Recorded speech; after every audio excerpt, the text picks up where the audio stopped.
Bismillahirrahmanirrahim. Assalamualaikum warahmatullahi wabarakatuh. Allahumma sholli ala sayyidina Muhammad wa ala ali sayyidina Muhammad.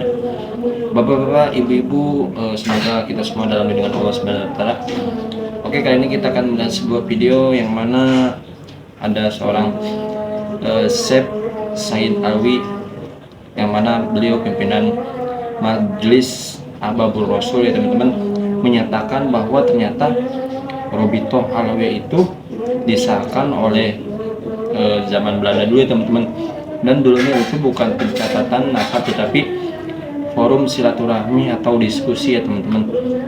Dan nanti juga ada Kiai Pribumi yang turut bicara, yang mana jangan sampai kita mengikuti yang gak baik-baiknya dari Habibie, teman-teman. Dan jangan diperbudak, ya teman-teman. Intinya kata Kiai Pribumi itu. Oke, kita lihat saja ke videonya. Berdasarkan akta notaris Mr. Aha Van Ovision nomor 66 tanggal 16 Januari 1928 dan mendapat pengesahan dari pemerintah Belanda pada tanggal 27 Desember 1928 atau 1346 Hijriah yang ditandatangani oleh G.R. Edbring, sekretaris pemerintah Belanda.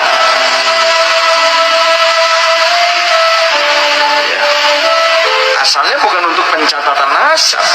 Pencatatan nasab ada banomnya, ada bagiannya, namanya maktab daimi. Sebelumnya untuk silaturahim, pendidikan, sosial, keagamaan. Asalnya seperti itu.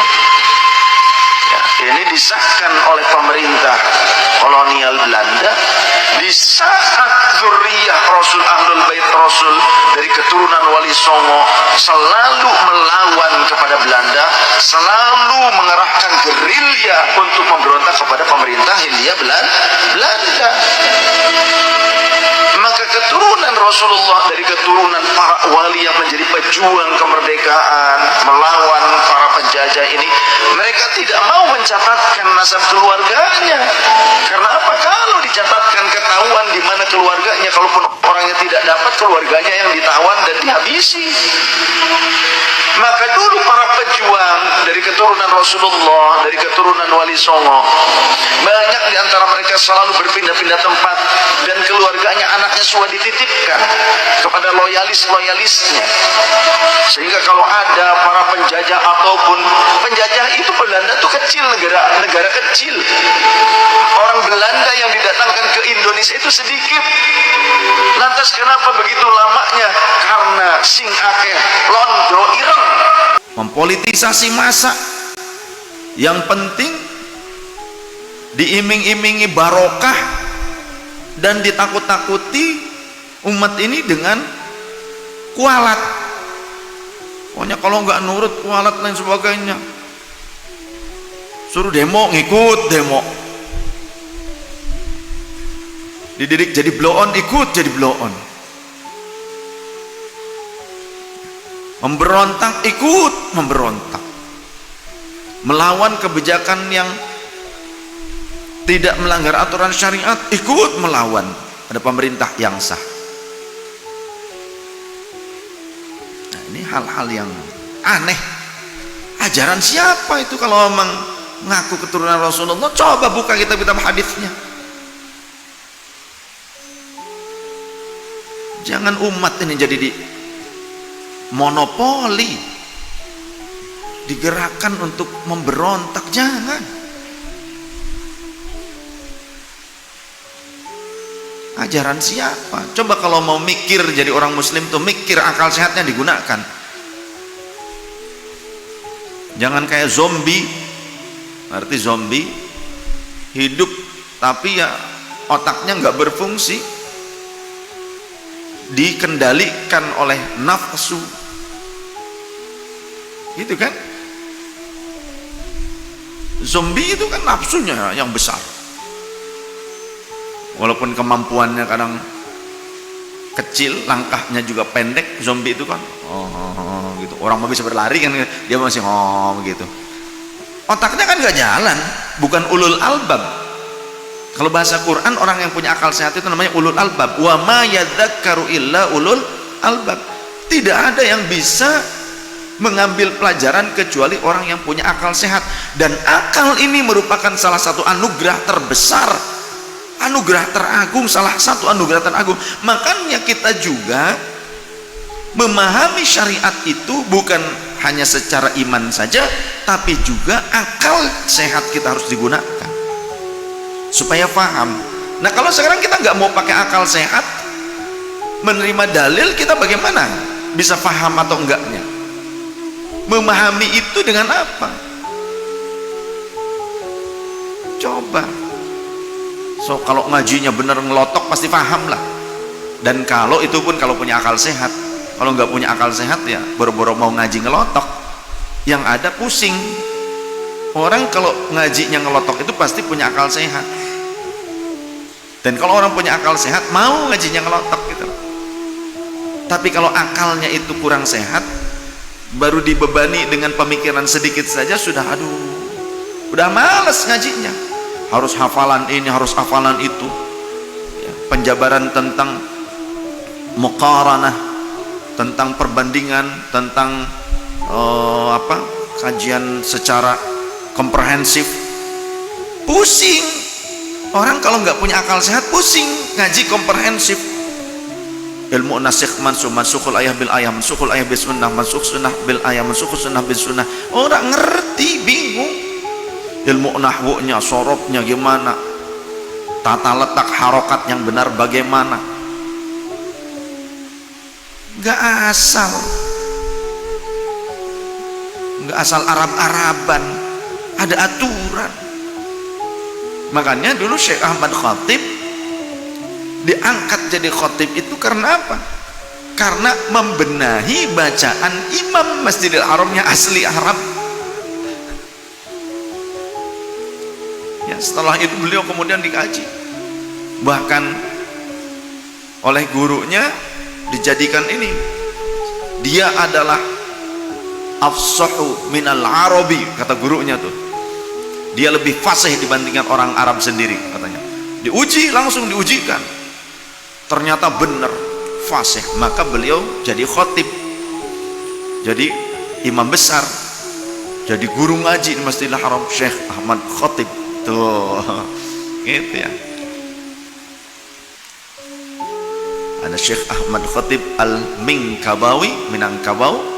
Ada Syekh Ahmad Khatib bin Abdul Ghaffar Syambas. Jadi satu Kalimantan, satu Sumatera Barat, Minangkabau. Dua-duanya Indonesia. Syekh Nawawi Al-Bantani. Dulu orang Indonesia tuh zamannya dulu makan zaman ilmu. Zaman itu pencetak ulama kebanyakan. Dan itu kebanyakan dari Indonesia.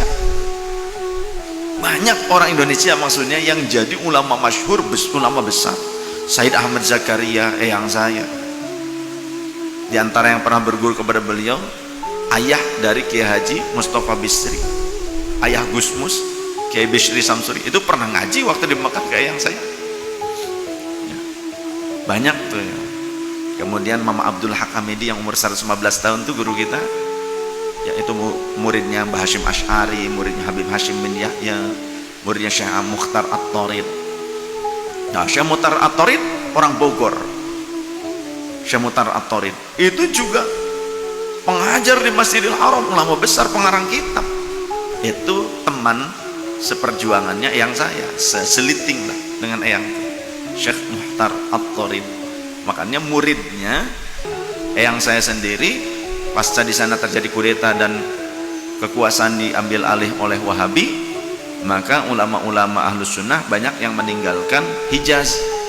Eyang saya yang jadi pengajar salah satu mufti Syafi'iyah di Masjidil Haram, bukan cuma Syafi'iyah saja sebetulnya, beliau menguasai 4 mazhab, tapi yang dipakainya Syafi'iyah. Karena dulu Syafi'iyah di Makkah Madinah tuh banyak, jadi sholat itu sampai 4 gelombang. Kalau dulu sebelum masa kudeta sholat itu 4 gelombang. Syafi'iyah dulu karena terbanyak, mazhab terbanyak Syafi'iyah pengikutnya. Kemudian Maliki karena mazhab yang ada di wilayah Hijaz, terutama di Madinah, itu mazhab besarnya itu. Tapi Syafi'i juga banyak. Setelah Maliki gantian yang Hanafi, setelah Hanafi baru yang Hambali. Setelah kudeta saja dipegang Wahabi baru disaklek satukan gitu. Dan harus gayanya gaya mereka.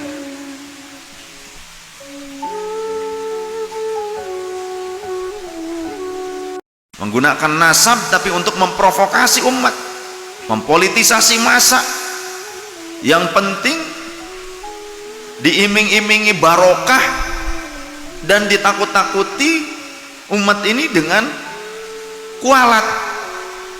Pokoknya kalau nggak nurut kualat lain sebagainya, suruh demo ngikut demo, dididik jadi blow on ikut jadi blow on, memberontak ikut memberontak, melawan kebijakan yang tidak melanggar aturan syariat ikut melawan. Ada pemerintah yang sah. Nah, ini hal-hal yang aneh. Ajaran siapa itu kalau memang mengaku keturunan Rasulullah? Coba buka kitab-kitab hadisnya. Jangan umat ini jadi di monopoli, digerakkan untuk memberontak, jangan. Ajaran siapa? Coba kalau mau mikir jadi orang muslim tuh mikir, akal sehatnya digunakan. Jangan kayak zombie. Arti zombie hidup tapi ya otaknya nggak berfungsi, dikendalikan oleh nafsu, gitu kan?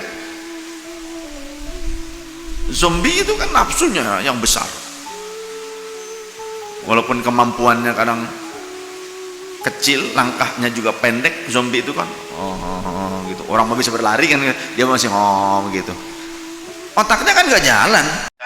Rasulullah Sallallahu Alaihi Wasallam beserta dzurriyyahnya dengan merujuk firman Allah surat Asy-Syura ayat 20 bahwa umat Islam, khususnya umat Islam yang ada di Indonesia, pasti memuliakan dan mencintai Rasulullah Sallallahu Alaihi Wasallam beserta dzurriyyahnya dengan merujuk firman Allah surat Asy-Syura ayat 23, qul la as'alukum alaihi ajran illal mawaddata fil qurba.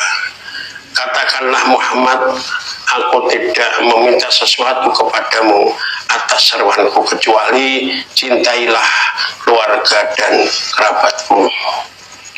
Untuk menjaga kesucian dan kehormatan Rasulullah SAW beserta dzurriyyahnya, kita diperbolehkan meneliti, mencari kebenaran nasabnya orang-orang yang mengatakan mereka dzurriyyah Rasulullah Shallallahu Alaihi Wasallam, sementara masyarakat tidak membenarkan atau ragu atas pernyataan bahwa mereka dzurriyyah Rasulullah Shallallahu Alaihi Wasallam dikarenakan sifat, perbuatan dan ucapan mereka yang tidak sesuai bahwa mereka adalah dzurriyyah Rasulullah Sallallahu Alaihi Wasallam.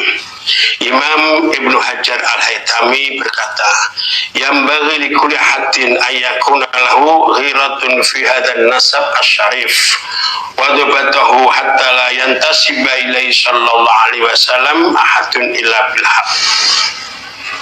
Seyogyanya bagi setiap orang mempunyai kecemburuan atas nasab mulia Rasulullah Sallallahu Alaihi Wasallam dan memeriksanya agar tidak ada satupun yang menisbatkan nasabnya kepada nasab Rasulullah Sallallahu Alaihi Wasallam kecuali dengan bukti yang benar.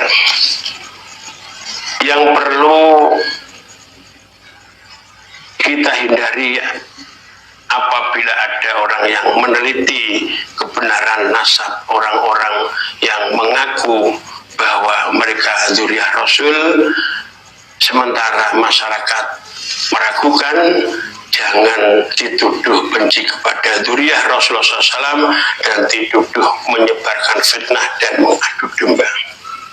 Justru dengan adanya hasil penelitian pustaka dan tes DNA satu akan menyadarkan orang-orang yang mengaku dia dzurriyyah Rasul ternyata sesuai dengan penelitian mereka tidak dzurriyyah Rasul, artinya terputus. Kedua, membebaskan perbudakan spiritual di negara kita Indonesia. Ingat sabda Rasulullah SAW an Sa'ad bin Waqqas radhiyallahu anhu anna Nabiya sallallahu alaihi wasallam qala man idda'a ila ghairi abi wa huwa ya'lamu annahu ghairu abi fal jannatu 'alaihi haram, muttafaqun alaih. Barang siapa yang mengaku mempunyai hubungan nasab dengan orang yang tidak ayahnya dan ia mengerti bahwa orang itu tidak ayahnya, maka haram baginya surga. Alhamdulillahirrahmanirrahim. Allahumma sholli ala sayyidina Muhammad wa ala ali sayyidina Muhammad. Kita sudah menyaksikan tadi pendapat dari Kiai Pribumi yang mana beliau menyatakan boleh katanya meneliti suatu untuk supaya orang itu percaya mengaku-ngaku keturunan Nabi, teman-teman. Beliau membolehkan ya, teman-teman. Dan tadi juga ada Kiai atau Sain Sep Alwi yang pimpinan Majelis Ahbabur Rasul menyatakan ternyata orang Bito Alwi itu disahkan oleh Belanda ya, teman-teman. Dulunya ya tempat silaturahmi para orang Belanda sama orang Indonesia, teman-teman. Oke, semoga kita semuanya sehat selalu. Pokoknya ambil aja yang baiknya di video ini, teman-teman. Buang yang buruknya, teman-teman. Di sini kita ya sama-sama aja sharing-sharing ya, teman-teman. Tukar pikiran. Mohon komen yang kira-kira membangun ya, komen. Ya intinya jangan dianggap ini, teman-teman. Ya sharing-sharing aja, teman-teman. Oke, semoga kita semuanya mendapatkan syafaat Nabi Muhammad SAW. Allahumma sholli ala sayyidina Muhammad wa ala sayyidina Muhammad. Oke, terima kasih. Semoga kita semua sehat selalu. Terima kasih. Assalamualaikum warahmatullahi wabarakatuh.